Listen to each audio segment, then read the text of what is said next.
The invitation arrived on a Tuesday, a cream-colored envelope with gold lettering. My hands shook as I opened it, reading the words that would bring me face to face with the family I hadn't seen in 7 years. You are cordially invited to celebrate the wedding of Emma Catherine Anderson, my sister's wedding. Of course, it would be perfect, grand and extravagant, everything Emma ever dreamed of. She was always the golden child, the one who could do no wrong. And me?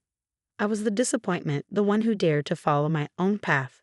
I'm Olivia, 32 years old, and for the first time since my parents cut me off, I was being summoned back home. The last time I saw them, my father called me ungrateful, my mother cried about how I'd shamed the family, and Emma stood there silently as they threw me out. Now, here I was standing in front of the mansion where I grew up. It looked the same, perfectly trimmed gardens, blooming roses, and everything just as controlled as my mother liked it. Olivia.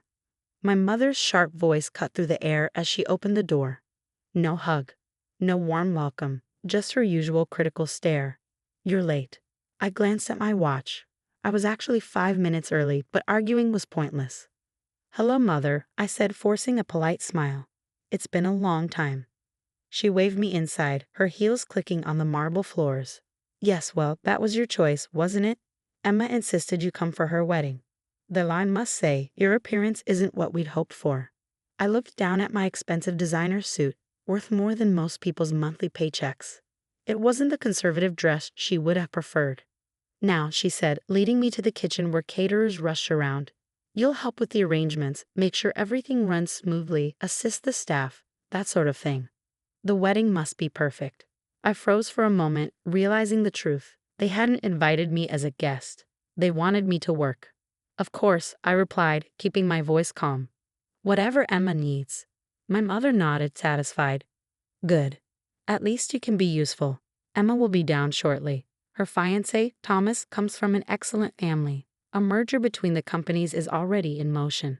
It was always about appearances, business, and climbing the social ladder. That's why they were so furious when I refused to marry the son of my father's business partner 7 years ago. I walked away from their money, their connections, and their suffocating expectations. What they didn't know was how much that decision changed my life. The small tech startup I joined back then, it's now one of the most successful companies in the country. They have no idea who I've become. They didn't know that I now own 3 tech companies and my net worth was more than 3 times the value of my father's company. I had kept my success under wraps, even changing my last name professionally to avoid any connection. To them, I was still the rebellious daughter who had thrown her future away. Emma descended the grand staircase like a princess, just like she used to as a child. At 28, she looked every bit the perfect society bride my mother had always envisioned. Flawless hair, makeup, and smile. Liv, she exclaimed, hugging me with a warmth that felt rehearsed. I'm so glad you came. Everything has to be perfect for the wedding. Congratulations, I said, returning her hug. Thomas must be something special. Her smile wavered briefly. Oh, he's perfect. Daddy says the merger will secure the company's future, and his family is so well connected. Some things really never changed. I thought about warning her, about telling her how it felt to live your life for other people's expectations. But the look in her eyes told me she had already accepted her role, just as she always had. The rehearsal dinner is tomorrow night, my mother interrupted. You'll need to come early to help set up. And please try to dress appropriately. I nodded, already planning what to wear, not the conservative dress she wanted, but something that made it clear I wasn't the same person they had thrown out 7 years ago. That evening, as I drove back to my hotel, I couldn't help but reflect on how much my life had changed. My penthouse in New York, my thriving companies, and the respect I'd earned, all on my own terms. Tomorrow, they'd get a glimpse of it, whether they liked it or not. The bigger question was I ready for them to know the truth? The rehearsal dinner was exactly what I expected: elaborate flowers, sparkling crystal, and a suffocating level of tension. I arrived early, as instructed, wearing a channel dress that cost more than my mother's entire wardrobe. Her face when she saw me made the price completely worth it. That's hardly appropriate for kitchen staff, she said with a disapproving sniff. I'm not kitchen staff, Mother, I replied evenly. I'm your daughter. My father appeared then, his presence still commanding enough to shrink the room. Olivia, he said curtly, I trust you'll be discreet about your situation. We don't need questions from Thomas's family. I smiled, thinking of my recent meeting with Thomas's father. He had no idea I was Emma's sister. Very few people connected Olivia Anderson with Olivia Reynolds, CEO of Reynolds Tech. But he'd been more than eager to discuss potential partnerships with my companies. "Don't worry, Dad," I said smoothly. "I won't embarrass you." The evening unfolded like a perfectly planned performance. Emma played her role flawlessly, laughing at the right moments and gently touching Thomas's arm with just enough affection. But I noticed the cracks, her smile slipping when she thought no one was watching. During dinner, I overheard Thomas's father talking business with my father. The conversation was exactly what I expected: money, power, and appearances. Nothing ever changed in this family. The merger would save Anderson Industries, Thomas's father was saying. "You're lucky Emma is so accommodating." My blood boiled. They were using my sister as a pawn, just as they had tried to use me. The difference was, I had escaped. Later that night, Emma found me in the kitchen, where I was supposedly helping with cleanup. "You look different, Liv," she said softly. "Happier." "I am," I replied. "You could be too, you know. You don't have to go through with this." She twisted her engagement ring nervously. "It's not that simple. The company's struggling. Dad needs this merger." "And what about what you need?" I asked. "I need to not disappoint them like you did," she snapped, then immediately looked regretful. "I'm sorry, I didn't mean." "Yes, you did," I interrupted, my voice steady. "But you're wrong about one thing. I didn't disappoint them. I disappointed their expectations. There's a difference." The next morning, Thomas's father invited me to breakfast. He still had no idea who I truly was. "Miss Reynolds," he began smoothly, "I've been hoping to discuss a potential acquisition. Your tech companies would be a valuable addition to our portfolio." I sipped my coffee, savoring the irony. "That's interesting," I said. "I heard you were already planning a merger with Anderson Industries." He waved dismissively. "That old dinosaur. We'll strip it for parts once the merger is complete. Henry Anderson doesn't know it yet, but his company won't exist in 6 months. That's why this wedding is so important." My hand tightened around my coffee cup. "And Emma?" I asked coldly. "Does she know this?" He chuckled. "The girl, she's just happy to be marrying into our family. Women like her are easily managed." I stood up, my decision made. "Mr. Harrison," I said, my voice sharp and unwavering. "I should introduce myself properly.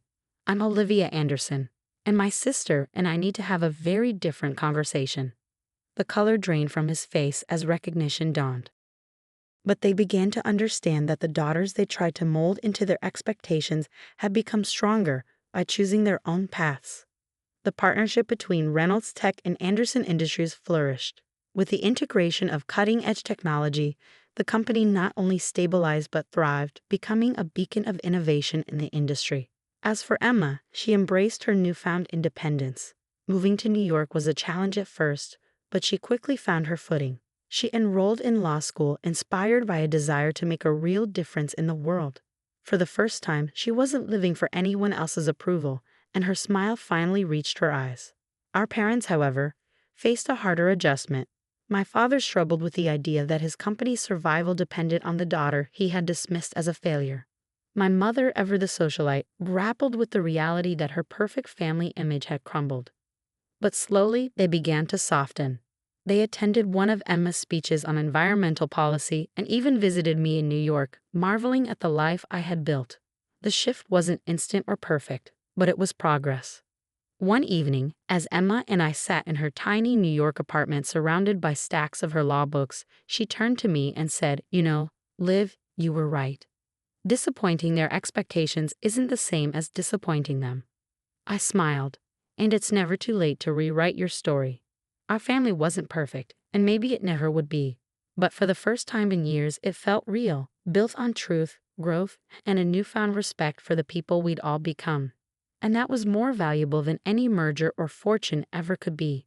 At first, my parents struggled to accept the changes. But over time, seeing both Emma and me happy and successful started to change their minds. A year later, we came together for a new family event, the opening of the Anderson Reynolds Innovation Center. As I cut the ribbon, I glanced at my father. He gave me a small nod, and in that nod, I saw everything he couldn't put into words. Later, he told me, "I'm proud of you. not just for your success, but for having the courage to be yourself. My mother, standing nearby, added softly, "We should have seen it sooner." That evening, I found myself in my old bedroom, now turned into a guest room. I stood by the window, looking out at the garden where I had once dreamed of escaping. Emma joined me, looking more confident and relaxed than I'd ever seen her. "You know what's funny?" she said with a smile.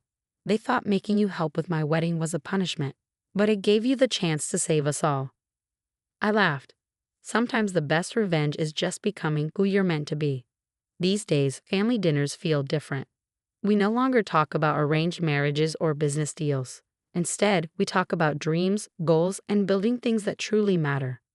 My parents are slowly learning that real success isn't about money or status, but about having the courage to live authentically. As for me, I'm finally where I'm meant to be, successful on my own terms, helping others find their paths, and part of a family that finally sees and accepts me for who I am. Sometimes I think back to that wedding invitation and how they tried to diminish me by making me the help. What they didn't realize was that they had given me the perfect stage to show them exactly who I had become. And in the end, their attempt to humble me led to something far greater, healing wounds that had been there for years. Sometimes the best endings come from the most unexpected beginnings.